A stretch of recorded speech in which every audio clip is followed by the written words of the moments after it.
2024 ಕೊನೆ ದಿನನ ಇವತ್ತು ನಾವು ಚೆನ್ನಾಗಿ ಸೆಲೆಬ್ರೇಟ್ ಮಾಡೋಣ ಅಂದ್ಬಿಟ್ಟು ಹೊರಗಡೆ ಹೋಗ್ತಾ ಇದೀವಿ. ನಾವು ಹೋಗ್ತಾ ಇರೋದು ಬಂದ್ಬಿಟ್ಟು ಮೌಂಟ್ರಿಯಲ್ ಓಲ್ಡ್ ಪೋರ್ಟ್ ಜಾಗಕ್ಕೆ. ಪ್ರತಿ ವರ್ಷ ಡಿಸೆಂಬರ್ 31ಕ್ಕೆ ನೈಟ್ ಒಂದು 12 ಗಂಟೆ ಅಷ್ಟೊತ್ತಿಗೆ ಫೈರ್ ವರ್ಕ್ಸ್ ಶೋ ನಡೆಸ್ತಾರೆ ಅಲ್ಲಿ. ಸೊ ಅದು ನೋಡೋಣ ಅಂತ ಹೇಳಿ ಹೋಗ್ತಾ ಇದೀವಿ. ಲಾಸ್ಟ್ ಇಯರ್ ಫೈನಾನ್ಷಿಯಲ್ ಇಶ್ಯೂಸ್ ಇಂದ ಅವ್ರು ಅದನ್ನ ಸ್ಟಾಪ್ ಮಾಡಿರ್ಲಿಲ್ಲ. ನಾವು ಅದಕ್ಕೆ ನೋಡಕ್ಕಾಗಿರ್ಲಿಲ್ಲ. ಈ ವರ್ಷ ಇದೆ ಅಂತ ಹೇಳಿ ಗೊತ್ತಾಯ್ತು, ಅದಕ್ಕೆ ಹೊರಟಿದೀವಿ ಮನೆಯಿಂದ. ಆಲ್ಮೋಸ್ಟ್ ಒಂದು 10:30 ಹೋಗಲ್ ತಲುಪ್ತೀವಿ. ಕಾರಲ್ಲಿ ಹೋಗ್ತಾ ಇಲ್ಲ ನಾವು, ಯಾಕಂದ್ರೆ ತುಂಬಾ ರಶ್ ಇರುತ್ತೆ. ಇವಾಗ 31st ನೈಟ್ಗೆ ತುಂಬಾ ಜನ ಬಂದಿರ್ತಾರೆ ಈ ಶೋಸ್ ಎಲ್ಲ ನೋಡೋದಕ್ಕೆ ಅಂದ್ಬಿಟ್ಟು ಕಾರ್ನ ನಮ್ಮ ಮನೆ ಹತ್ರ ಇರೋ ಮೆಟ್ರೋ ಸ್ಟೇಷನ್ ಹತ್ರ ಕಾರ್ ಪಾರ್ಕ್ ಮಾಡ್ಬಿಟ್ಟು ಮೆಟ್ರೋದಲ್ಲಿ ಹೋಗ್ತಾ ಇದೀವಿ ನಾವು. ನೋಡೋಣ ಬನ್ನಿ ಅದು ಶೋ ಹೇಗಿದೆ ಅಂತ ಹೇಳಿ ಈ ವಿಡಿಯೋದಲ್ಲಿ ನೀವು ನೋಡ್ಬೋದು. ನಾವು ಇವಾಗ ಹೋಗ್ತಾ ಇರೋ ಜಾಗದಲ್ಲಿ ಬರೀ ಫೈರ್ ವರ್ಕ್ಸೇ ಇರೋದಿಲ್ಲ, ಮ್ಯೂಸಿಕ್ ಕನ್ಸರ್ಟ್ಸು ಮತ್ತು ಮಾರ್ಕೆಟ್ಸು, ನ್ಯೂ ಇಯರ್ ಮಾರ್ಕೆಟ್ಸು ಆ ಥರ ಎಲ್ಲ ಏನೇನೋ ಇದೆ ಅಂತ ಹೇಳಿ ಕೇಳಿದ್ದೀವಿ, ಫ್ರೆಂಡ್ಸ್ ಹೇಳಿದ್ನ.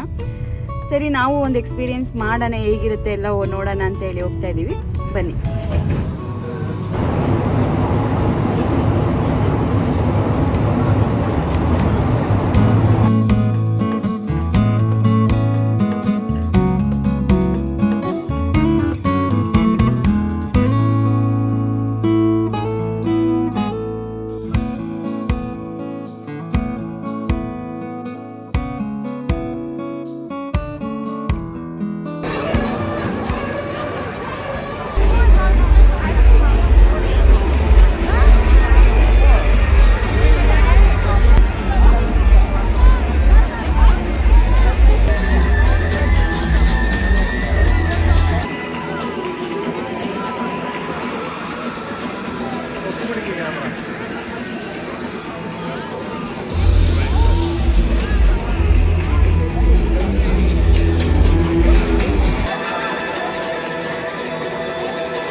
don't repeat.